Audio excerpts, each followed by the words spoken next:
So now we come to the discussion around blockchain platforms. So till now what we were studying was basic principles of blockchain, and although our focus was Bitcoin, but that is how most of the blockchains work. We have three basic ideas: hashing, signatures, and networking, which build up the blockchain ecosystem, the blockchain solution. Now we'll study types of blockchain, and by types I don't mean there are different implementations. Both the blockchain types that we study, or all of them that we study, they are same in the sense that they all use hashing, they all use networks, they all use digitally signing transactions. The types are based on, at least in this discussion, the types are based on how they are deployed. By deployment, what I mean is whether they are getting run in a, inside a company, or whether they are run on the internet for everyone and anyone to access. So there are two ends. One is purely public blockchain, and the other one is entirely private, and there are various middle types which are partially public, partially private, and permissioned. So those are like, they have features of both public and private, but these are the two basic types in terms of how they are deployed and used. Now, to explain the reason why these two types exist, first we have to understand what blockchains did before private blockchains were there. So the first blockchain was Bitcoin blockchain, which was public, entirely public, ready for anyone to access, become a part of. So even today, anyone who has money can buy bitcoins, or anyone who has a computer can become a miner. Obviously he will not earn any bitcoins, because if he just has one computer, he will always lose the mining race. He has to have a lot of computers to succeed, but he can still try. There's no eligibility that you have to be uh, from this country, you have to have KYC done and all of that to become a part of Bitcoin. So that's why it's called public. There are no permissions, it's all democratic. The other end is private blockchain. So in private blockchain scenario, what happens, typically private blockchains are run by a group of people. Now that group can be represented by a company, it can be represented by a trust, it can be a group of companies. It depends on what the scenario is, but it's private because they set up the servers. They are the only ones who are participants of that, and they have the nodes. They are the ones who decide who becomes a node. They are the ones who control the network. Everything is theirs. So this private blockchain is meant for specific use cases. Now with Bitcoin, the use case is very general. Money, that's the use case. You have a way in which bitcoins can act like your bank, in which you can deposit money, from which you can transfer money from one user to the other, and you can also withdraw money by selling it. Selling is actually also transferring. What happens when you sell bitcoins is you give it to someone who gives you some dollars. So on the blockchain, what you're doing is transferring bitcoins.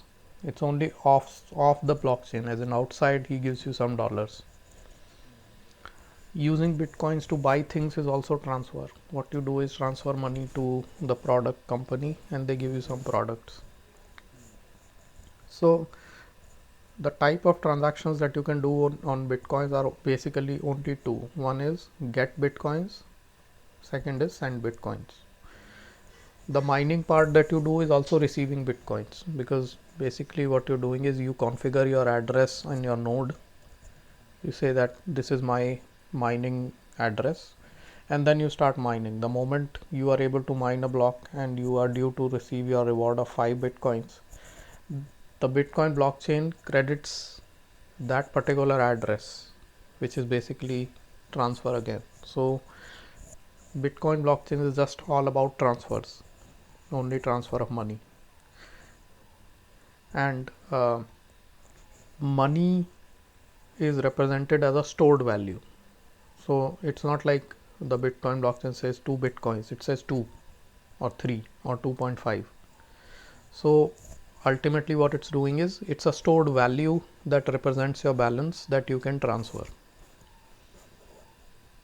And when we started our discussion, we said that each transaction that happens on the Bitcoin blockchain is has an input and an output. So I'll talk a bit about that.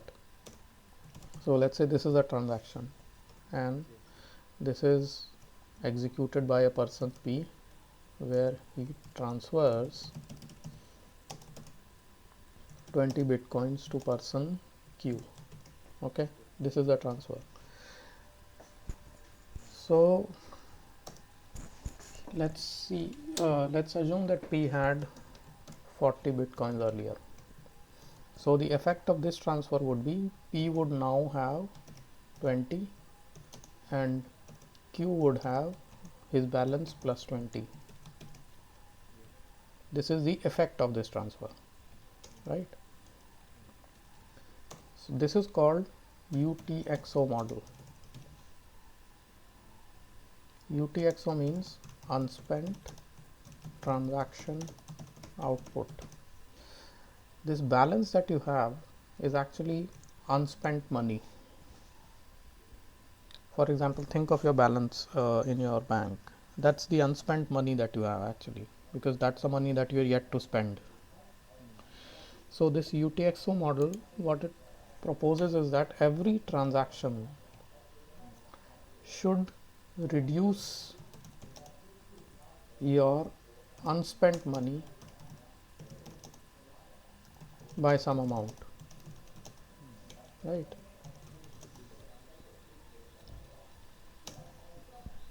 So in this one, the unspent amount was reduced by 20 and increased by 20 for Q. So there was some change in unspent amount, and this transaction took the input of 20 and the addresses, and the output was that someone lost some money, someone gained some money, right? So this is how the Bitcoin blockchain is able to avoid keeping balances. It only keeps the transactions as a combination of input and output. Think about it this way. Let's say when you open an account in a bank and you open it with 1000 rupees. Now this 1000 rupees can only increase or reduce as a result of transfers. You can either deposit more money, which is a transfer to yourself. You can transfer money to someone else or withdraw. So there are 3 types of transfers that you can think of: deposit, withdraw, and transfer, right? And each one of them can get an input, which is, if let's say you opened the account today and then you did one of these 3 transfers, which is assuming that it's another deposit, then the input for this deposit is 1000, and the amount of deposit that you did, let's say, is 50 rupees, then the output is 1050. So now the balance that you'll have after this transaction can be calculated by just looking at this transaction, which is 1000, and you can call it, since it's a deposit transfer, let's say I call it my plus 50. Similarly, if you did a transfer of, let's say, 20, then your balance is going to be just this much, right? Sorry, 1050. So then each output becomes the input for the next. Now your balance was 1050 and the transaction input came in as minus 20, so it becomes 30. So you don't have to maintain your balance. You can just look at the transfer. Let's say you look at this transfer in isolation. You say you don't know what your balance is. Then you can say your last balance, which was the input, was this much, and your output is going to be after you apply this minus 20 here. So the blockchain or the ledger does not need to keep your balance and keep adding or subtracting. It can just keep transactions, and each transaction will tell you what the balance should be, because it's keeping track of your balance through input and output. Banks don't do this. Banks have like a database that keeps your balances, and then every transaction updates that balance. So you have to keep a separate database for balances and separate ledger for transfers. So this is how Bitcoin blockchain works, but this is not how other blockchains work. Other blockchains have different models of keeping your balances, or in general whatever data is there on the blockchain. It's not dependent on the transactions. So Ethereum blockchain keeps two databases. One is your balances database, the other is your transactions database, just like a bank. So these are different models, but at the same time what we need to understand is each one of them has their advantages and disadvantages. When our use case is as simple as Bitcoin use case, where all you are keeping track of is money, then it's very simple. You can, imagine something like a UTXO model, or state of balances model.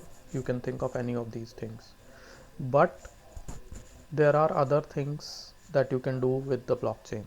Those other things are smart contracts. You must have heard of smart contracts. So I'll take a quick pause and I'll get into what smart contracts mean. So this conversation is going to keep moving between what smart contracts are and what are private and public blockchains. That's our objective for today.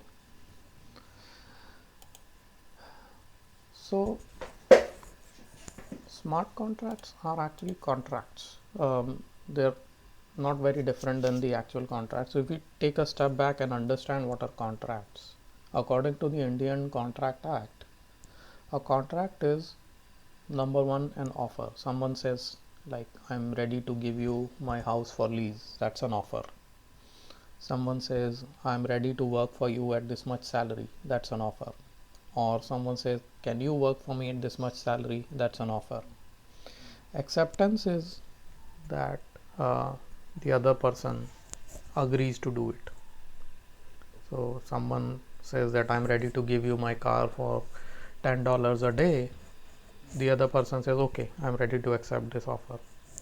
This results in a promise that the other person is going to give you $10 at the end of the day, and you, as a car owner or car service provider, you're going to give them the car for X amount of days. That's a promise. So a promiser and a promisee are a part of a promise. Simple to understand. Now there is always a consideration. Consideration means what will happen as a result of that promise. So if someone gives you the promise of giving you his car, the consideration is the amount or the rent that you will give them for taking that car. Or if someone works for you and you're in your company, then your promise to them is, or your consideration to them is, the salary that you will give them. So there is consideration and the promise. So what is the difference between an agreement and a contract? Agreement is anything that leads up to a contract. Contract is formalization of agreement. So let's say if I am the landlord and you are the tenant, then the agreement that we'll get into would be that for 11 months you will give me 13,000 rupees or 20,000, whatever, for each month, and by the third of that month and this agreement, once written on a stamp paper and signed under the formal tenant agreement format, becomes a contract. Means that is the जो मतलब lawful हो जाए मतलब जो उस पे तो वो एक कॉन्ट्रैक्ट है. राइट अगर अगर मैं आपको वर्बली बोलता हूँ कि मैं आपको रेंट पर दे रहा हूँ घर, तो कोर्ट में नहीं, it doesn't stand in court, right, क्योंकि verbal agreements are just promises. They don't have any written proof or evidence that can be admissible. So that is the agreement. That's the agreement. Then this agreement, once written on paper or legal paper like stamp paper and then signed, becomes enforceable. Okay, it becomes enforceable. So then that enforceable contract, that enforceable agreement becomes a contract. So a legal contract which is enforceable is actually consisting of four things. There's a promisee and a promisor. There's some consideration, which is the amount of money or whatever that exchanges. There are some terms, and then there are some third parties who may be witnesses, who may be affected by it or something. These are the four elements of a legal contract. Promisor, promisee, consideration. Consideration में मतलब आपने जो बताया कि Salary, rent, okay, और terms में फिर क्या आएगा? कि आपको थर्ड को सैलरी मिल जाएगी हमेशा, थर्ड से लेट नहीं होगी, या थर्ड के बाद आपको 10% ऊपर रेंट देना होगा, ऐसे करके ये जो मतलब उस पूरे उसमें अमाउंट, जो है उसके बीच में. हाँ, उसमें specifics of the exchange that happens. Contract is always about exchange. कुछ किसी ने प्रॉमिस किया, उसके अगेंस्ट किसी ने कंसिडरेशन दिया, तो दिस एक्सचेंज ये किस टर्म्स में चलेगा, what are the specifics of this exchange, कितने पैसे, क्या रेंट होगा, उसको कब तक देना होगा, कोई डिले की टर्म्स हैं या नहीं, वो सब. Now imagine this entire thing that's written on the legal contract document, if it can be turned into digital representation. So basically what we're saying is these four elements take on a format of a template that you can either write in JavaScript or you can write in Java, or any digital representation that you can give it. By digital representation, I have just told you that Java and JavaScript. From a general sense, it may also be just the document image, the image of the document, that the stamp paper or something. That is also digital representation. So imagine that we translate this document on computer, right? Digital representation. Then the next step that we want to do is, so obviously when you translate it into its digital representation, it's there on your computer as a file, right? Now as a file, it still does not have any value because file does not have digital signatures. File cannot be considered. So by file I mean like a PDF document or an image, right? Now let's use the blockchain ledger to do some sort of digital signing. What I mean by that is, let's take this file and let's have some mechanism to put it on the blockchain. If we put it on the blockchain, then keeping some of the earlier features of blockchain in mind, we will have to create a transaction, right? Without transaction, you cannot put anything on the blockchain. Till now, we were putting only money transactions, like our transaction structure just had from and to and 20, which is the amount, and some other data. Now imagine along with this, the transaction also has contract. So basically saying the transaction is also able to receive uh, in itself, instead of the amount or along with the amount, some placeholder for a file saying that this also will be put on the blockchain. That means Now your blockchain ledger looks like this. It has balances and it also has an address which has the contract. Okay, so now what you've done is, once let's say this transaction successfully puts it on the blockchain, one thing that we can definitely say is this transaction has to be signed. So the person who's put it on the blockchain, his private key is going to be used. So one thing we can sure is by looking at it is who deployed this contract. थोड़ा सा अभी हमारा जो अभी तक discussion हुआ था उसमें we saw transaction signing, right? हाँ जी हाँ जी उस ट्रांजैक्शन साइनिंग में क्या होता था कि प्राइवेट की यूज़ होती थी आपकी, हाँ जी हाँ जी उस प्राइवेट की के साथ आप ट्रांजैक्शन डिटेल्स डालते थे फ्रॉम टू। हाँ जी हाँ जी हाँ अब हमने जो प्रपोज किया है वो ये है कि जी आपका जो ट्रांजैक्शन है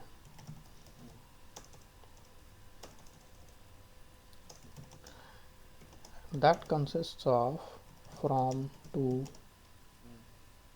and then earlier it used to be amount. From to our addresses, earlier it used to be amount, right? Simply इतना था.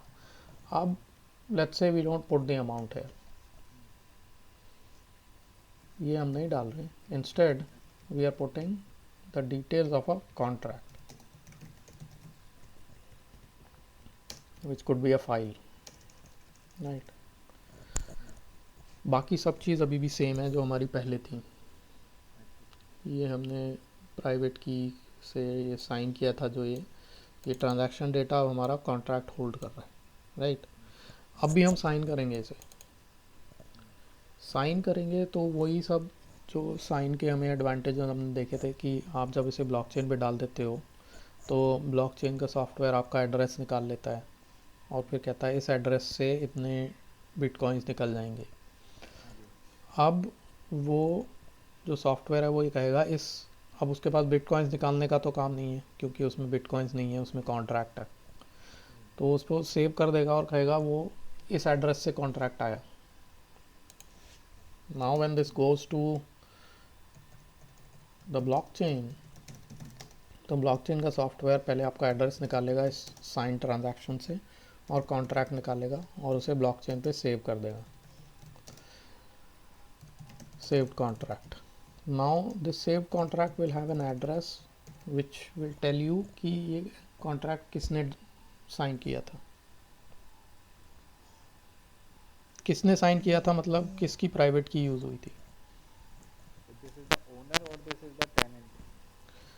This will be the deployment. अभी ओनर और टेनेंट नहीं आया कि मतलब कौन करेगा ये that's a valid question, but अभी वो बिफोर दैट लेट्स कंसिडर कि जिसने भी डाला उसको उसका एड्रेस हमें पता चल जाएगा कि वो कौन है. By address I mean blockchain address. Blockchain address तो याद है ना आपको, like it looks like this. तो वो हमें पता चल जाएगा when we look at the blockchain, right? Now our proposition is कि हमने कॉन्ट्रैक्ट को ब्लॉकचेन पर डाल दिया है. सो ब्लॉकचेन पर अब जैसे अगर एक कॉन्ट्रैक्ट पड़ा हुआ है तो एक कॉन्ट्रैक्ट है, उसका एक लोकेशन है ब्लॉकचेन पर और हमारे पास ये डेटा है कि वो कॉन्ट्रैक्ट किसने बनाया, एड्रेस ऑफ डिप्लॉयर.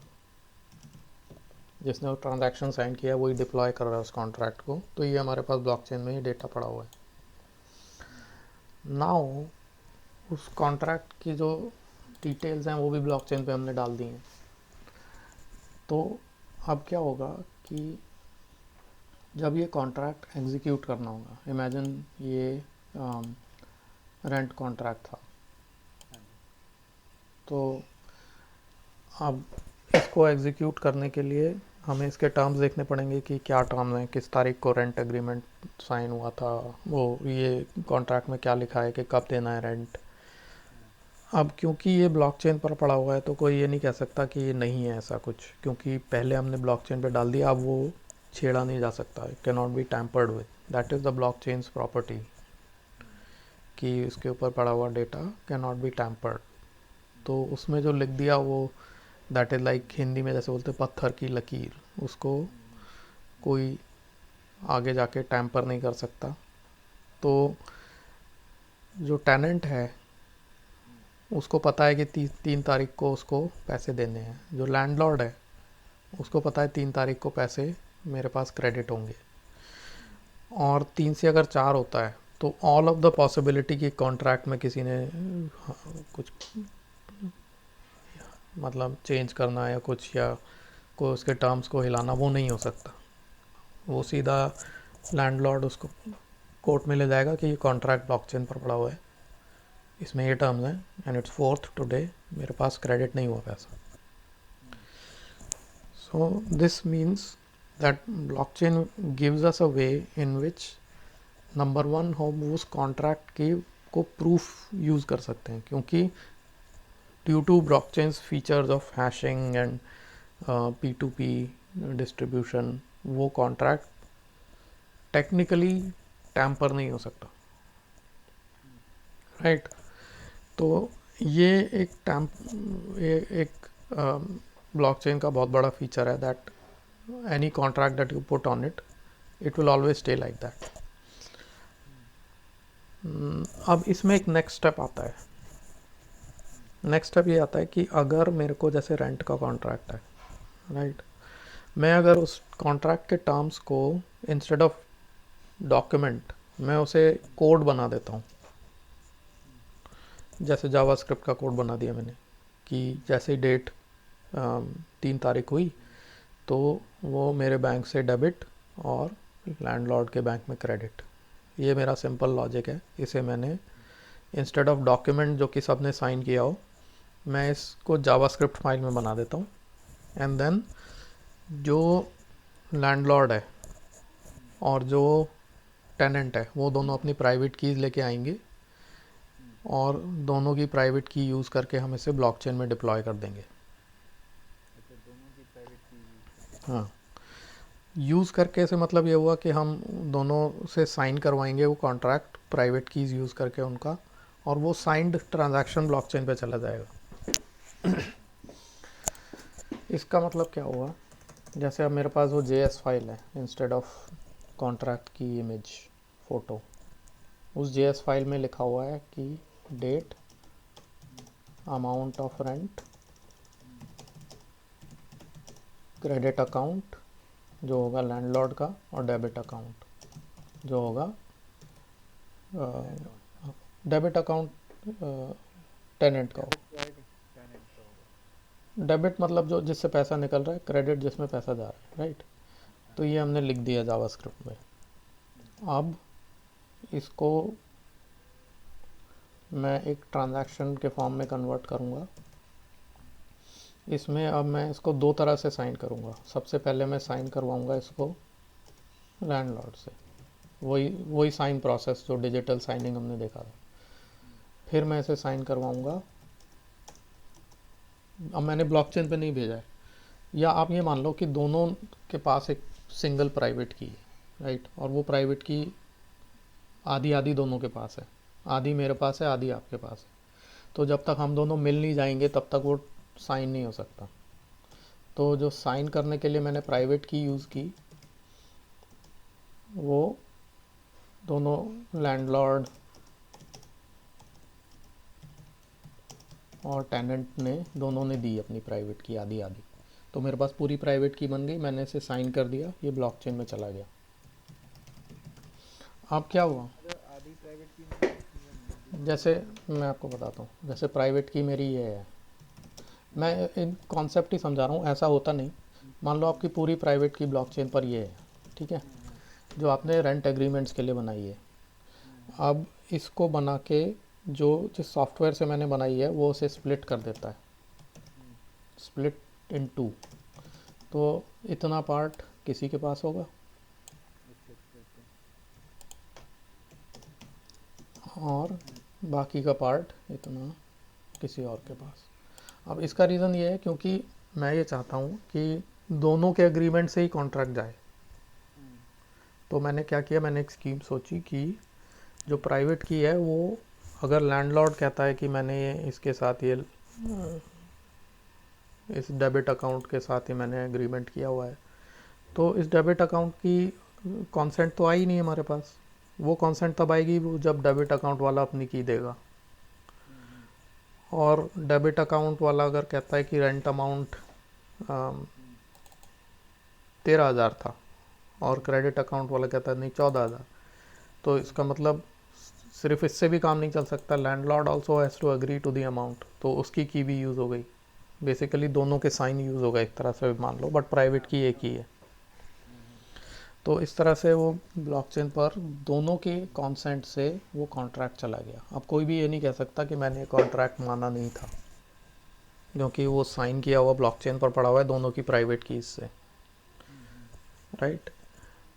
तो अब इसका मतलब ये हुआ क्योंकि ये जावास्क्रिप्ट में है और ये ब्लॉकचेन पर जावास्क्रिप्ट पड़ी है, दैट मीन्स मैं इसे एग्जीक्यूट भी करा सकता हूँ। जावास्क्रिप्ट है तो मैं ये कह सकता हूँ कि उसके अंदर एक मैंने मेथड डाला हुआ है पेरेंट। पेरेंट में मैंने डेट डाली हुई है, अमाउंट डाला हुआ है, क्रेडिट अकाउंट और डेबिट जो भी, ठीक है, वो सारा मैंने पेरेंट करके डाला हुआ है। तो मेरे को एग्जीक्यूट करने के लिए ब्लॉकचेन पर बस ये पेरेंट एग्जीक्यूट करना है सही डेट पर। तो अगर मैं ब्लॉकचेन पर ये इन्फॉर्मेशन डाल देता हूँ कि इसको ऐसे एग्जीक्यूट करो और ये इसमें डिटेल हैं, then basically I have made the contract enforceable on blockchain itself. अब मेरा प्रोपोजिशन और सिंपल हो गया कि जो लैंडलॉर्ड है, मान लो उसके पास 3 तारीख तक किराया नहीं आया, तो उसे कोर्ट में जाने की ज़रूरत नहीं है, क्योंकि ब्लॉकचेन में ही लिखा हुआ है कि 3 तारीख को ये क्रेडिट हो जाना चाहिए इसके पास पैसा। ये पेरेंट के जो फंक्शन कॉल है, इस फंक्शन के अंदर ही जो लॉजिक है वो bank account of debtor debit करेगा और bank account of creditor credit करेगा और पैसा ट्रांसफ़र। मतलब लैंडलॉर्ड को कुछ सोचना भी नहीं है, रात को 12 बजे वो अपने आप कॉन्ट्रैक्ट एग्जीक्यूट होगा, किसी को एनफोर्स करने की ज़रूरत नहीं है और इसे कोई रोक ही नहीं सकता। वर्ल्ड वाइड ब्लॉकचेन है, अगर ये 12 बजे एग्जीक्यूट होना है तो होना है, कोई दुनिया में ताकत नहीं है जो रोक सके इसे। दैट मीन्स क्रेडिटर को ये पता है कि इतना पैसा ड्यू है मेरे पास 12 बजे 3 तारीख, डेबिटर को पता है कि 3 तारीख को इतना पैसा होना चाहिए जिससे ये चल जाए,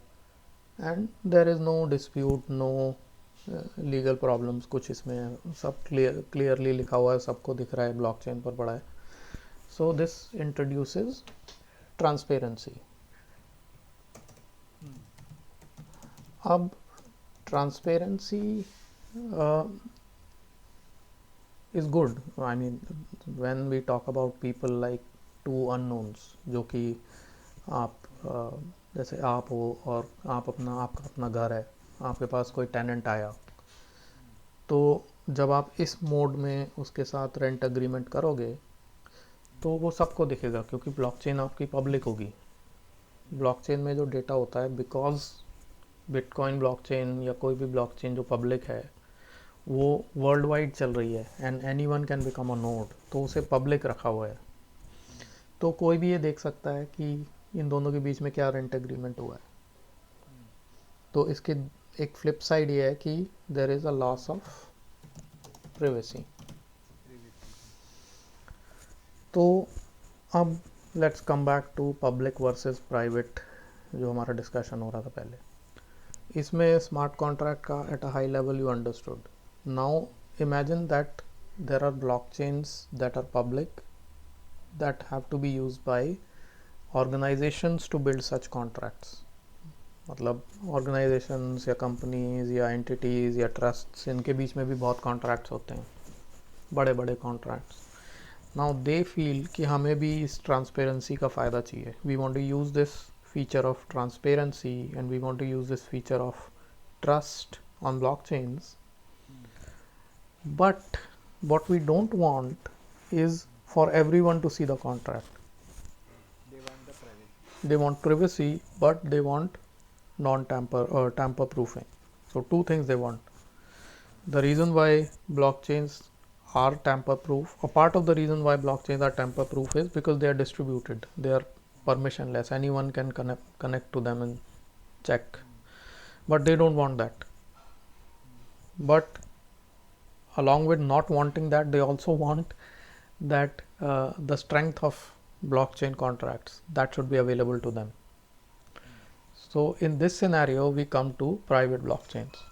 mm, In case of big companies or group of companies looking to use blockchain frameworks or platforms, what they have proposed is, let's build a blockchain platform that can be deployed within the confines of the network sponsored by these entities.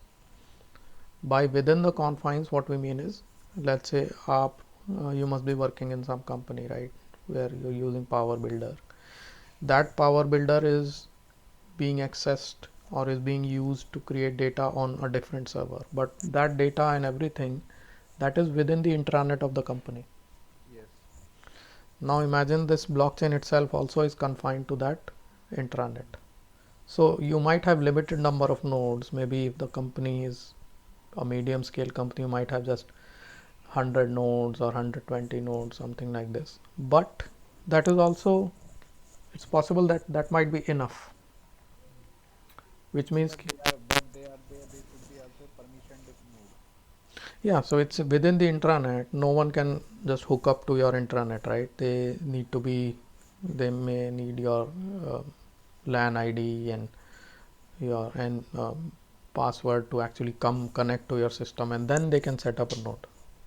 Mm, So no one from outside without the company knowing can connect to your intranet, which means if the company sets up a blockchain, mm, they have complete control over who's becoming a node, what eligibility is to be set up for connecting and mining or maybe seeing data on that node, on that blockchain. So all of that can be then driven by the company itself.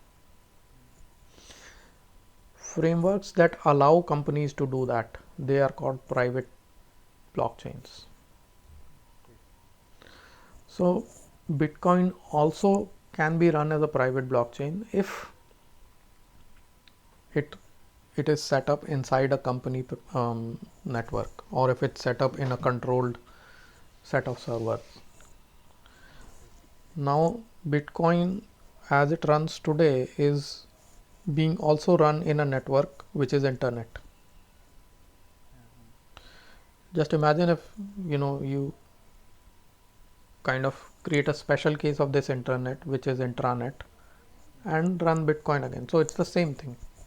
Mm, But at the same time, the problem with public blockchain or Bitcoin or Ethereum and such is that you cannot change anything here. You cannot say that the block size should be, so earlier we said Bitcoin block size is 2 MB. mm, If you want to change that, you mm, cannot do it because it's public. Everyone has the same rules and no one has single control on the rules. It's only when Bitcoin community decides that okay, we have to change it, then world over a new software is built and distributed, and then this change happens. okay. So this control over the configuration of the blockchain is also not there with you. It is provided by private blockchains. So now now that we've understood the need for private blockchains, we have a couple of options that are provided by the IT industry. The Linux Foundation, Ethereum Foundation, Libra Foundation, they've all built private versions of blockchains. Mm, So the right side, Hyperledger is the most popular private blockchain. mm, Your company, if it wants to build a blockchain, it can download Hyperledger, set it up for 5 or 6 servers, either on its own cloud or mm, on premises servers, and they can spin up a blockchain that has the same capabilities of running contracts. mm, Now running contracts is important because when we just think of a simple use case like transfer of money, then it's not very valuable for big companies mm, because transfer of money is something very simple to do. mm, It may be expensive, mm, but it's not a very difficult thing to implement inside a company. because let's say if I am getting salary, right? So the banking system is already there. So big companies don't see any value in creating a parallel system. But what is not there is the ability to use this banking system to run other contracts instead of money liability. So today, if let's say your company decides that all employee contracts or all contracts that are that your HR gives you when you onboard, they should be on the banking network so that everyone can see and trust them. And they cannot do that because banking network is separate and it only keeps track of money. It does not deploy contracts. So there is a need for a system like this which is transparent, but transparent only to people who have the rights to see that data. So today, if let's say your company says that we will set up Hyperledger and we'll put all employee contracts on Hyperledger, then you as an employee, you can go to Hyperledger instance and look at what contract you and your company has, but not anyone from outside.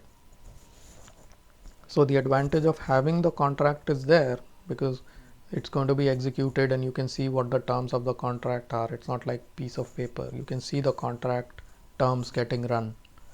Salary, benefits, all of those can be run through Hyperledger. But what happens is the company is not exposing that data to anyone outside. So I don't know what your salary is because that Hyperledger instance is running inside your company. So this is the difference between public and private blockchains. And as I said, the most popular one is Hyperledger. Then there are other blockchains like Quorum. Quorum is very similar to Ethereum. It is built by a bank called JP Morgan. R3 Corda is another very popular. It's not actually a blockchain, but similar to a blockchain. It's built by a consortium of bank and financial institutions. Hashgraph is also so there are many private blockchains. Just listed out the popular. Top 3 are Hyperledger, Quorum and R3. Bitcoin is the most popular public one. Litecoin is very similar to Bitcoin. But Bitcoin and Litecoin and some of the other cryptocurrency blockchains have one limitation, that they cannot run smart contracts. That is why we have something called Ethereum. Ethereum is the most popular public blockchain for smart contracts. So when I said that you can write smart contracts in JavaScript, on Ethereum they have their own language. It's called Solidity for writing smart contracts. On Hyperledger you can write them in JavaScript or Java or Golang. Ethereum gives you your own, their own language, which is Solidity, and it's very simple, very much like JavaScript. And there are a lot of contracts that are written on Ethereum, contract templates that are written on Ethereum. So today, if let's say you decide that I want to build my own cryptocurrency like Alok coin, then you can do it within 5 minutes on Ethereum. And this feature is used extensively by new projects. So if let's say me, you and a couple of other people, we decide that we'll build a project, maybe we build a software company, and we are looking for funds for that software company, then there is a model called ICO, which is short for initial coin offering. It is very similar to IPO. You heard of initial public offering? ICOs are ways to set up crowdfunding or raise money. What you do is, let's say the project is called P, then you create a P coin, and then you put it on the Ethereum blockchain and then ask everyone to buy P coins using their own cryptocurrency. Like Ethereum has a cryptocurrency called Ethers. So using Ethers, they can buy P coins after they understand the importance or the value of our project. So let's say we publicize our project and say that our project is going to be very successful next year, but we need money, then we can sell the shares of our project using Pcoin. And then next year when our project becomes very successful, Pcoin is going to become more valuable and people can sell it on exchanges to earn profits. That's at a very high level, the ICO model.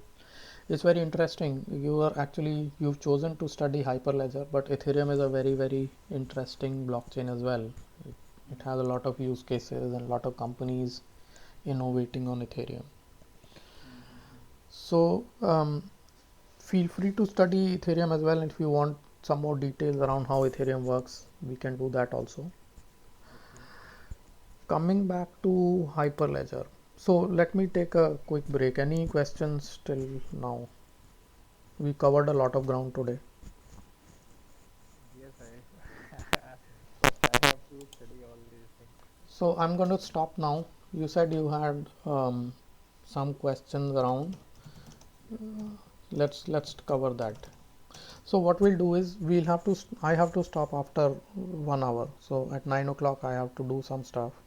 During the day, whenever you are free, just ping me. We can have the next 1 hour.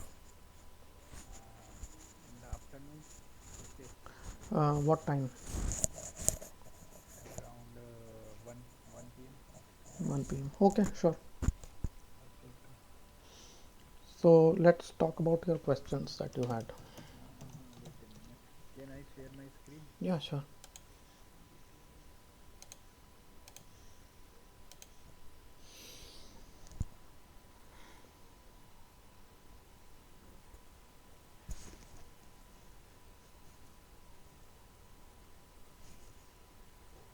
ये मैंने ना एक main.js dot file भी एक बनाया था ये। Mm-hmm. अच्छा, पहला मेरे को आज सुबह सुबह एक प्रॉब्लम हुआ था। मैं अभी करने में बैठा था सुबह, जैसे जैसे मैंने अभी क्या किया था, ये कमांड प्रॉम्प्ट से ये खोला था, ये क्या नाम है, ये विजुअल कोड। Mm-hmm. अच्छा, विजुअल कोड में मैंने क्या किया हुआ था, मैं आपको बताता हूँ। ये मेरी फाइल जो थी, ये मेरी फाइल है एफ फोल्डर में, ठीक है, और एफ फोल्डर में मेरा ये पैकेज है। Mm-hmm. अच्छा, फिर मैंने क्या किया कि मैंने क्या किया, डायरेक्ट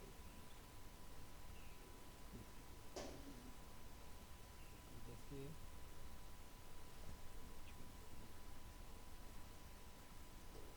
मैंने क्या किया, यहाँ फोल्डर पे गया cd डॉट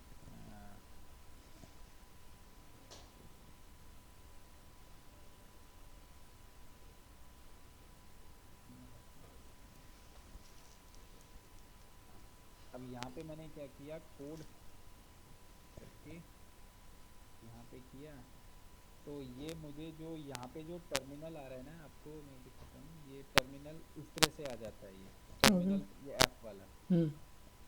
अब लेकिन ये मेरी फाइल, ये खाली एफ पे नहीं है, वो मेरी फाइल है नोड, उस पे मतलब एक ये फोल्डर बना हुआ है, ये राज नोड, उसके अंदर ये पैकेज चल रहा है, ठीक है।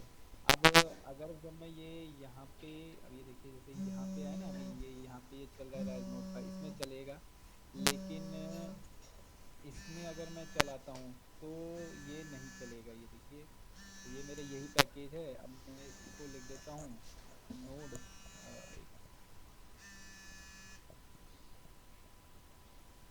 main.js, ये अच्छा, दूसरा यहाँ पे ये लिख के आता है loader file through error can't find the module. तो फिर मैंने क्या किया, दोबारा ही अभी फिर मैंने क्या किया, इस पे यहाँ पे गया cd डॉट, मेरे पास जो जिस फोल्डर में मुझे जाना है, जैसे राज मैंने यहाँ पे डाला, दोबारा राज नोड फाइल ना, राज नोड फाइल किया, ठीक है। उसके बाद यहाँ से कोड चला है नहीं, अच्छा ओके। इनिट करके जैसे वो पहला शुरू का ही प्रोसेस था वही सेम टू सेम किया। right। ओके, फिर ये वही नोड जेएस आता है, नोड जेएस, अच्छा। फिर यही इसी तरह से किया, ये आ गया एनी, ये आ गया रिपोजिटरी, अभी हमें कुछ नहीं चाहिए। अच्छा, कीवर्ड्स भी कुछ नहीं चाहिए, ये आ गया, यस करते हैं। अब ये आ गया, ठीक है। अब इसके बाद करता हूँ कोड डॉट हैं, तब ये मुझे उस फाइल पे ले जाता है, तब ये फाइल चलती है। राइट। तो क्या मुझे ये हर बार इसी तरह से करना पड़ेगा, कैसे? एक्चुअली नोड पैकेज मैनेजर जो है ना, वो हाँ, दो तरह से इंस्टॉल करता है। आपका जो पैकेजेस हैं वो नोड अंडरस्कोर मॉड्यूल्स फोल्डर में डिप्लॉय होते हैं। पैकेजेस मतलब जो डिपेंडेंसीज होती हैं, राइट। अच्छा अच्छा। जैसे आपने इसमें एक्स डॉट सम यूज़ किया हुआ है, राइट। हाँ जी, आपने इसमें एक्स डॉट सम यूज़ किया हुआ है ना, ऊपर ये एक्स डॉट सम लिखा हुआ है, मॉड्यूल एक्सपोर्ट ऐड। एक मिनट। ये एरर जो आ रहा है ना, ये देखो आप, हाँ जी हाँ जी हाँ जी हाँ जी। ये एक्स कहीं से डिपेंडेंसी से आ रहा होगा, ये कोई मॉड्यूल होगा। ये मॉड्यूल आपका नोड अंडरस्कोर मॉड्यूल्स में होगा। आप राज वाली फोल्डर में जाओ बाहर से। एक मिनट, ये रहा। हाँ, इसको अब आपने जब npm से ये इंस्टॉल किया होगा तो आपके यूज़र वाले फोल्डर में वो नोड अंडरस्कोर मॉड्यूल आ गया होगा। कहाँ पे आ गया वो? ये है, ये मेरी एक फाइल है। नहीं, आप सी में अपने यूज़र फोल्डर में जाओ, सी डायरेक्टरी में जाओ। सी डायरेक्टरी में, ओके। सी डायरेक्टरी में गए। और इसके अंदर आपका यूज़र्स में जाओ। हाँ जी। इसके अंदर आप आलोक किस से लॉग्ड इन हो? नहीं, मेरा ये राज के नाम से हो, हाँ, एक इसके अंदर। मिनट, ये इसमें राजकुमार के नाम से लॉग्ड है। हाँ, जाओ इसमें। नहीं, ये नहीं है। हाँ, इसके अंदर नोड मॉड्यूल्स npm कोई फोल्डर दिख रहा है? एनपीएम देख लेते हैं। नहीं है। डॉट नोड कोई दिख रहा है? npm, ये इसके अंदर नहीं है, इसी के अंदर है। हाँ, इसके अंदर देखो, संजीव कॉइन। नहीं, ये तो पहले कभी मैंने बनाए थे। ये जो नोड अंडरस्कोर मॉड्यूल्स है ना, इसका पाथ आपको मिलना चाहिए। ये अगर आपने ग्लोबली इंस्टॉल नहीं किया है तो आपको मिलेगा नहीं, और वो नोड फाइल चलेगी नहीं। तो क्या करना पड़ेगा? इसमें नोड सेटअप मतलब वीएस कोड में दिक्कत क्या आती है कि वो जिस डायरेक्टरी में आप हो उसी में ढूंढेगा वो। हम्म। इसीलिए मैं चाह रहा था कि आप नोट पैड से ही करो। वो फिर आपका जो एक्चुअल एनवायरनमेंट है हम्म। और जो रन टाइम है उसमें कोई रिलेशन नहीं रहेगा। आप नोड से फाइल, नोट पैड से फाइल सेव करोगे और जिस डायरेक्टरी में सेव होगी वहीं के नोड मॉड्यूल या ग्लोबल नोड मॉड्यूल से वो चलेगी। इसीलिए आप कमांड प्रॉम्प्ट पे चला पा रहे हो बट वीएस कोड में नहीं चला पा रहे। हम्म। तो इसको या तो पाथ सेटअप करना पड़ेगा आपका। इस ये जो आपकी इस फाइल को खोलना है, ये करती क्या है ये फाइल कौन सी वाली? जो ये चल नहीं पा रही वीएस कोड में? जी, एक मिनट। इसके ये अंदर इस तरह का फाइल खुलती है ये। ये नोड इनिट, इसके अंदर से अब चल रहा है वीएस कोड के अंदर से? ये अब देखिए, ये पहली वाली है ना, ये जो फोल्डर है, ये जो पाथ के जो ट्रेजेक्टरी है, इसमें चल जाएगा। देखिए मैं दिखाता हूँ आपको। नोड मेन डॉट जेएस, ये चल गया। देखो देखिए, आ गया है। मैंने जो इसमें मैंने जो है इसमें जो बोला। तो आपको ये चलाना कहाँ से है? वो एफ डायरेक्टरी से चलाना है या हाँ जी हाँ जी, मतलब जैसे मैंने एक्चुअली क्या था, जब मैंने इसे विजुअल कोड खोला ना, तो मैंने क्या किया, ये क्योंकि ऐप मैंने को ये था कि ऐप डायरेक्टरी में पड़ा हुआ है, तो कोड करके मैं डायरेक्ट इसको खोल लेता हूँ कमांड प्रॉम्प्ट से। ठीक है। तो अब क्या हुआ कि इसके अंदर जो जो ये आता है ना, जैसे एफ डॉट राज डॉट नोट फाइल्स, इस तरह से नहीं आ रहा था। तो ये आने के लिए फिर मैंने क्या किया, उसको मतलब ये डायरेक्टली ये जितनी भी ऐसे इसमें दे रखी थी ना पहले, मैं वही सारा फिर पढ़ने लगा कि यार दोबारा से कि कैसे कैसे हम कर सकते हैं। तो इन्होंने जो जो बताया फिर उसी हिसाब से मैं करने लगा उसको। ओके? डायरेक्ट ये नहीं खुलती है। अब जैसे अब मैं आपको बताता हूँ, जैसे ये है ना, अब अभी मैं क्या कर रहा था, अभी जैसे एक मैंने ये दो तीन फंक्शंस बनाए। जैसे मैंने एक ये फंक्शन सम का बनाया है, एक ये फंक्शन है कोई, ठीक है, कि वैल्यू सी प्लस डी ऐसे इस तरह से एक लॉजिक बना रहा था। अच्छा, अब इसके बाद मैं क्या कर रहा था कि इसमें ना ये मैंने एक माना कि एक सी करके वहाँ से फाइल लेनी है मुझे, उस j1j.js से। पहले तो ये भी नहीं चलता है, अभी ये देखिए, क्योंकि नोड अगर मैं ये भी चलाने लगूँ ना, जैसे नोड ये j1 डॉट जेएस करता हूँ ना, तो इसमें भी यही आता है कि एक मिनट मुझे चाहिए,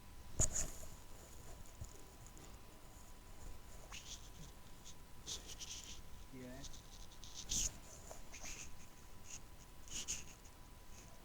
किया है। अब ये देखिए यहाँ पे ये चल रहा है, अगर मैं इसको कॉपी यहाँ पे, जैसे ये आया, ये फाइल आ गया है, रिक्वायर किया। अब मुझे इसके अंदर क्या चाहिए, ये फाइल चाहिए। अब इसको एक्सपोर्ट भी करना है मुझे, ये फंक्शंस को। एक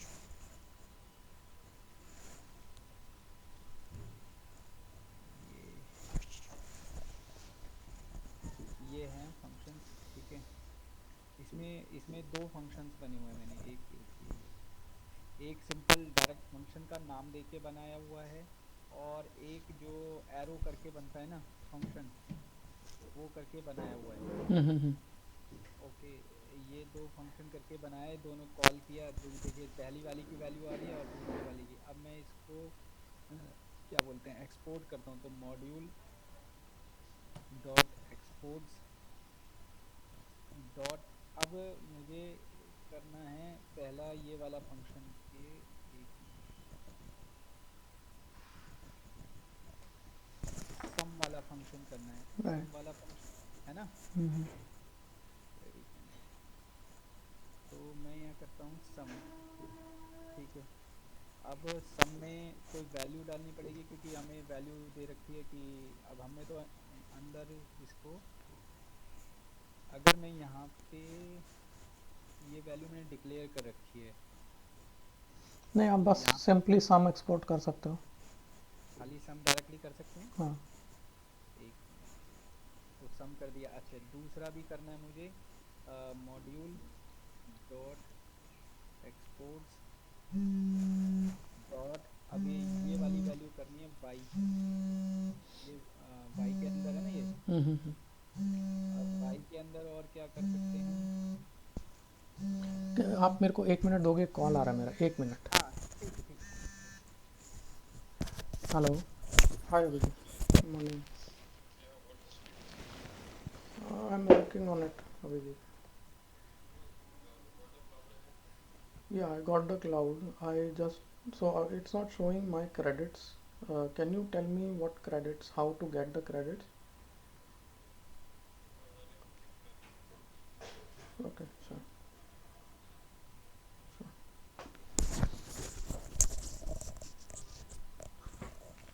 हेलो। हेलो। हाँ जी। हाँ, ये आ गया। अब ये सी डी कर देते हैं, क्योंकि दो वेरिएबल हैं, कि इसमें भी डाल ही देते हैं ए और बी, ए कॉमा बी, ठीक है। अब ये दो मॉड्यूल मैंने को एक्सपोर्ट करने हैं, ठीक है। और इसमें इसमें ये आ गया, ये यहाँ से आ गया। अब मुझे इसमें क्या, कंसोल, एक minute, console dot log, log करना है ये वाला सम, सम वाला चाहिए ना। यहाँ पे सम कुछ आएगा, और भी कुछ लिखना है थोड़ा। हाँ, सम भी मतलब सम करना भी है ना आपको। हाँ, तो तो सम ये आ गया। एक कंसोल, नहीं, तो सम में वेरिएबल्स डालोगे ना, 2 3। अच्छा हाँ, हाँ, टू कॉमा, पर जो पहले उसमें वेरिएबल डाला हुआ है तो वो चेंज हो जाएगा। वो तो उसको डिफाइन कर रहा है कि उसके अंदर जो भी जाएगा उसको कैसे ऐड करना है। अभी जैसे इसके अंदर जो सम में मैंने डाल रखा 2 और 4 डाल रखा था, तो वैल्यू आ रही थी, ठीक है। तो अब मैं यहाँ पे अगर मैं कुछ दूसरा वेरिएबल डालता हूँ तो आ जाएगा? एक मिनट, चलना चाहिए कुछ, अगर पाथ वाथ की प्रॉब्लम नहीं है कुछ। तो अच्छा ओके, कंसोल डॉट लॉग। अच्छा अब इसके अंदर अभी क्या पहले सिर्फ है? सम चलाओ आप एक बार। अच्छा पहले सम चलेंगे वाला, ओके। एक यहाँ से आया नोड डॉट जेएस। अच्छा नोड ये स्पेस, जी, node space main dot JS. हाँ एक मिनट, अच्छा कुछ अलग आ रहा है, ओह हो sorry, node main dot JS. अब ये आता है कि last main JS object module not found. ऊपर ये जाना, क्या है? स्क्रॉल करना ऊपर आप। ऊपर, ओके।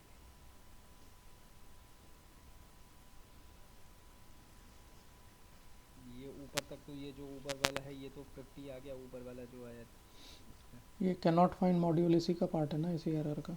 हाँ जी हाँ जी हाँ जी, कहो तो मैं दोबारा एक मिनट नया टर्मिनल चला दूँ। एक मिनट, ठीक है। नोड मेन डॉट जेएस, ये आ गया, ये आ गया ऊपर वाला फाइल चल गया 50, क्योंकि ये ये 50 यहाँ। पैकेज नहीं करना पड़ेगा आपको npm init करके? हाँ जी, पैकेज नहीं करना पड़ेगा आपको? मैं नहीं अच्छा, बेसिकली आपको एक मॉड्यूल एक्सपोर्ट करके दूसरे उसमें यूज़ करना है। मैं आपको एक्चुअली कुछ पाथ वाथ की गड़बड़ हो गई है, कोई स्टेप मिसिंग होगा। मैं आपको ये करके मेल पे भेज दूंगा कि कैसे होगा ये, वही फाइल आपकी फिर चल जाएगी। तो क्या मैं इसको भेजूँ, कैसे क्या नहीं, करना है? मैं समझ गया। तो मुझे मुझे मतलब एक्चुअली समझ नहीं आ रहा है, मैंने कहा यार ये प्रॉब्लम क्या हो रही है। अच्छा ये इसका, अच्छा ये जो फाइल है ये मैंने इनिट करके नहीं किया, npm इनिट करके तो नहीं किया अभी। ये तो जस्ट आपके सामने कल जो था वो फाइल सेव किया, तो इसको भी npm इनिट करके खोलना पड़ेगा क्या, कैसे? हाँ, इसको पैकेजिंग करनी पड़ती है इसकी, सो दैट दूसरे जो जावास्क्रिप्ट फाइल है उसको सारे मॉड्यूल्स दिख जाएं तो उनको। अगर मैं जैसे, एक मिनट फिर मैं एक मिनट cmd करके दोबारा करता हूँ। अगर मैंने किया ये, लेकिन आप पहले एक बार npm init कर चुके हो, उससे चल जाना हाँ चाहिए। हाँ उससे पहले कर चुका हूँ, तो फिर नहीं आ रहा है एक बार पैकेज। फिर से करना आप npm init, एक दोबारा करूँ? npm install. एक मिनट, इंस्टॉल करना पड़ेगा, npm इंस्टॉल करना। एक cmd में हाँ जी। np install.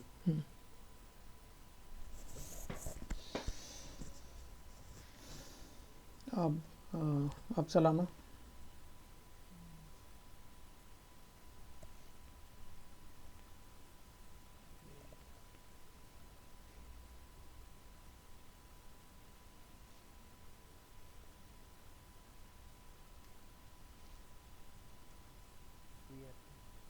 ठीक है, मैं इसको आपको देख के स्टेप वाइज क्या क्या करना है वो आपको मेल पे भेज दूंगा।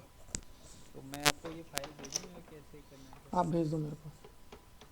ये अच्छा, ये कैसे डायरेक्ट ऐसे ही चली जाएगी आपके पास? नहीं, आप मेल में अटैच कर दो या वो ड्राइव में अपलोड कर दो, जैसे भी। आप ड्राइव देखते रहा करो, उसमें मैं वीडियो वगैरह जो भी चीज़ें डालता रहता हूँ। तो वहीं आप प्रॉब्लम अगर कुछ फाइल वाइल भेजने की है उधर अपलोड कर दो। अच्छा अच्छा। नहीं तो आप अभी अच्छा मेल पे ही भेज दो, नो प्रॉब्लम। ओके। दूसरा ये आपने कल वो npm डिपेंडेंसीज के लिए बोला था, हम्म। तो जो npm डिपेंडेंसी मैंने भी पढ़ रहा था, तो ये बेसिकली जिन्होंने कोई फाइल डिप्लॉय कर रखी है, जैसे एक मैं वीडियो पढ़ा था उसमें डेट वगैरह का, जैसे अभी हम अपने में लॉजिक लगाते हैं, तो वो हम्म। कहते हैं कि आपको हर बार को अपना नया कोड लिखने की जरूरत नहीं है, बहुत सारे कोड्स होते हैं वो ऑलरेडी मतलब डिप्लॉय ऑलरेडी हुए होते हैं और उनको आप कॉल कर सकते हैं। ये होता है क्या? हाँ, npm मतलब अभी हम बहुत सिंपल प्रोग्राम्स लिख रहे हैं, बाद में हमें बहुत बहुत कॉम्प्लेक्स चीज़ें जिसमें ऑलरेडी बने हुए प्रोग्राम्स यूज़ होंगे वो लिखेंगे हम, जैसे हाइपर लेजर का चेन कोड, स्मार्ट कॉन्ट्रैक्ट्स। हम्म। तो उसमें npm मॉड्यूल्स में उसकी लाइब्रेरीज इंपोर्ट होंगी।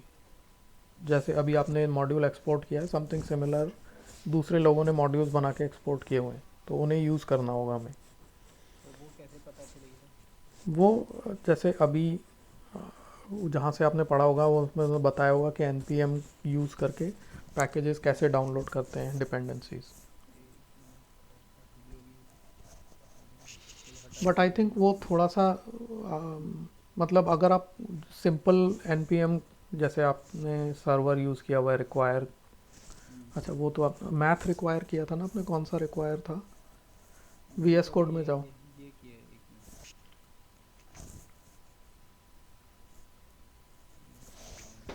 मिनट। इसमें ऊपर जाओ, आपने एक रिक्वायर स्टेटमेंट लिखा था ना।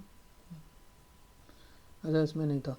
हाँ तो बेसिकली जो मेन डॉट जेएस में आपने रिक्वायर लिखा हुआ है ना, हम्म, वो रिक्वायर आप हम्म, सिंपल लाइब्रेरीज के लिए कर सकते हो। उससे पहले आपको वो इंस्टॉल करनी होगी।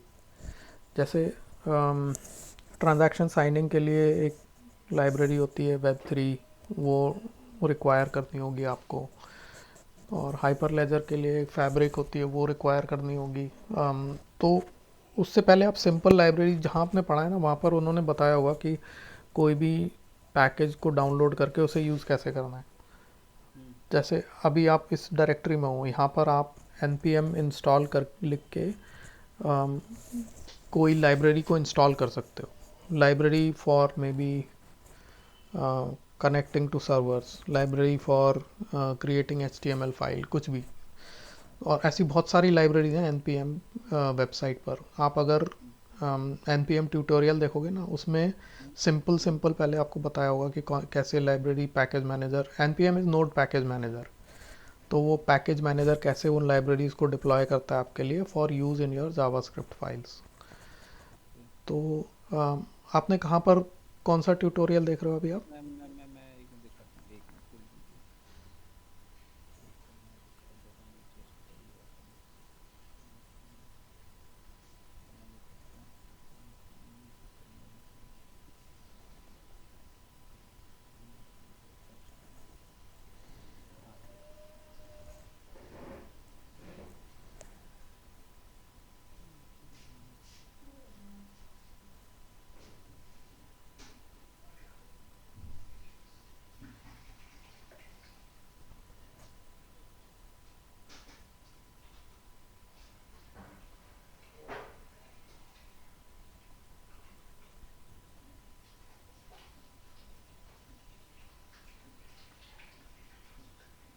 हाँ, हाँ, जैसे वो इनबिल्ट चीज़ें जो है ना, उनको यूज़ करने के लिए npm यूज़ होता है। हम्म, इसमें आप आगे करो, इसमें बताया होगा उसने npm को कैसे यूज़ करना है।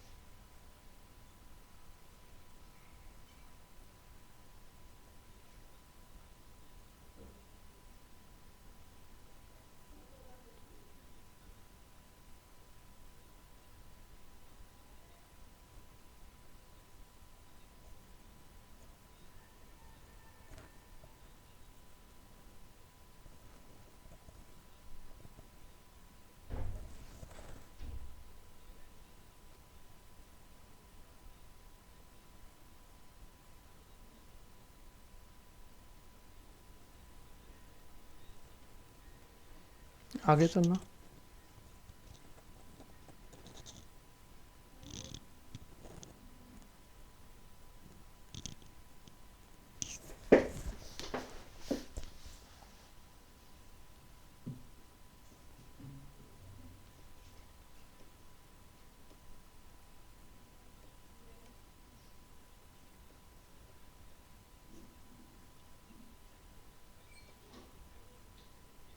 पैकेज डॉट जेसन जो है ना, इसके अंदर वो प्रोजेक्ट की डिपेंडेंसीज होंगी।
आगे जाना।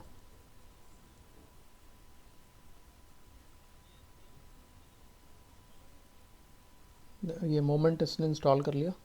अब ये मोमेंट रिक्वायर कर सकता है ये, तो this is what npm does, वो थर्ड पार्टी लाइब्रेरीज़ को इंस्टॉल कर लेता है।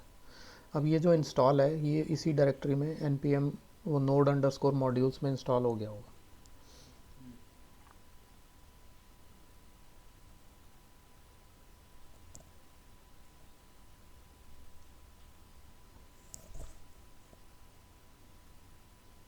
आगे चलना।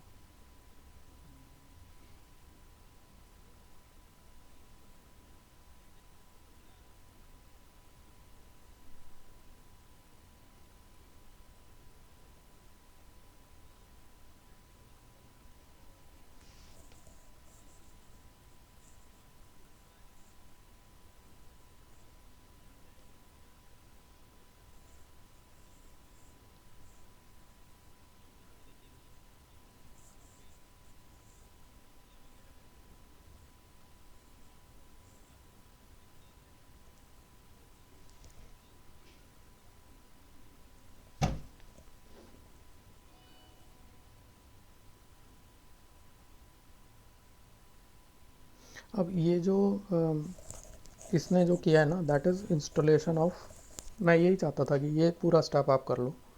जो आप अपने मॉड्यूल्स एक्सपोर्ट कर रहे हो वो नेक्स्ट स्टेप आएगा। तो ये जो कर रहा है ना, ये सारे स्टेप करके देखना आप, अगर कोई प्रॉब्लम, क्योंकि हाइपर लेजर में भी एग्जैक्टली सेम चीज़ करेंगे हम हाइपर लेजर की लाइब्रेरीज डिप्लॉय इंस्टॉल करेंगे using npm and then we'll use them in our JS library. तो अपने मॉड्यूल्स बनाना नेक्स्ट स्टेप है उसका, मतलब फिर वो हो जाएगा कि आप खुद कोई ऐसी इंपॉर्टेंट फंक्शनैलिटी बना रहे हो जो दूसरों को आप पब्लिश करना चाहते हो। तो हमें यही प्रोसेस अपनाना है। हाँ यही।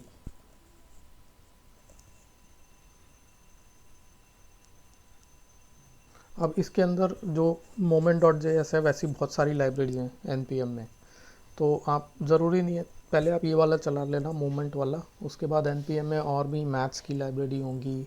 तो ये कैसे पता चलेगा कि मतलब जैसे अब इसने मूवमेंट दे दिया, अब मूवमेंट में क्या है ये कैसे पता चलेगा, मतलब वो वो हर डिपेंड कर। लाइब्रेरी की वेबसाइट होती है एक, हाँ जी। हर लाइब्रेरी की एक वेबसाइट होती है जिसमें लिखा होता है कि वो लाइब्रेरी में क्या क्या है। Okay okay okay. जैसे वो मोमेंट के APIs दिखा रहा था ना कि हाँ moment.js आई थिंक .com है क्या है, तो आप गूगल कर लो, जैसे moment.js गूगल करोगे आपको मोमेंट का मिल जाएगा। मैं आपको और एक मिनट देखता हूँ npm पॉपुलर पैकेजेस कौन से हैं।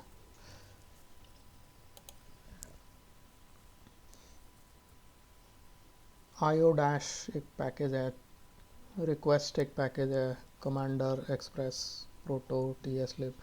तो ये एक मिनट, 10 मोस्ट पॉपुलर पैकेजेस,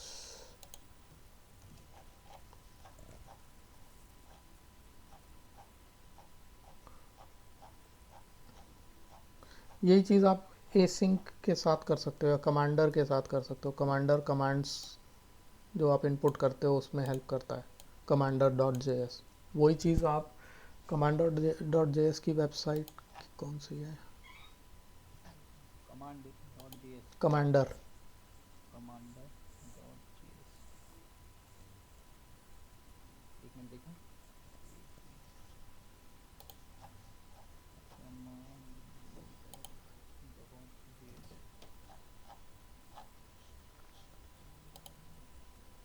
यही है। सेकंड वाले पे जाओ। सेकंड सेकंड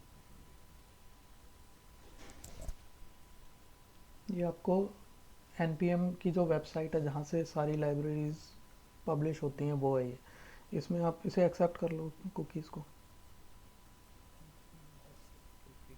अब ये नीचे आप देखोगे ये सारी इसकी लाइब्रेरी के अंदर क्या क्या फीचर्स हैं वो दिए हुए हैं, जब आप इसे इंस्टॉल कर लोगे ये सब आपको अवेलेबल हो जाएंगे। अच्छा अच्छा। जैसे इसने npm इंस्टॉल कमांडर किया हुआ है ना वो। हाँ। अब इनफैक्ट इससे क्या होगा। जो commander is meant for creating command line interface, जैसे आप नोड मेन डॉट जेएस लिखते हो, उसके बाद आपको उसमें कुछ पैरामीटर डालने हैं कि एज, तो वो कमांड लाइन से अगर डालने हैं तो ये कमांडर आपको हेल्प करता है वो करने में।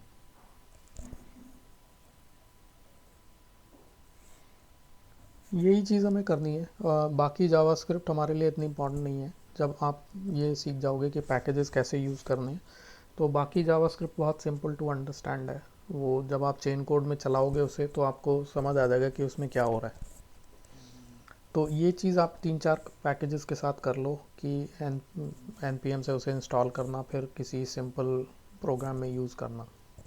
मॉड्यूल एक्सपोर्ट उसके बाद हम करेंगे, because that's not important for us right now Hyperledger के लिए। बट मैं आपका जो मॉड्यूल वाली प्रॉब्लम है वो देख लूँगा कि कैसे एक्सपोर्ट होती है।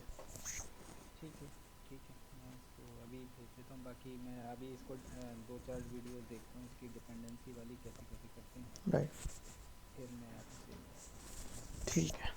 क्योंकि मैं अभी देख रहा था, सुबह ही देख रहा था इसलिए, तो मैंने कहा यार ये कैसे करते हैं, इसी तरह से करना है क्या।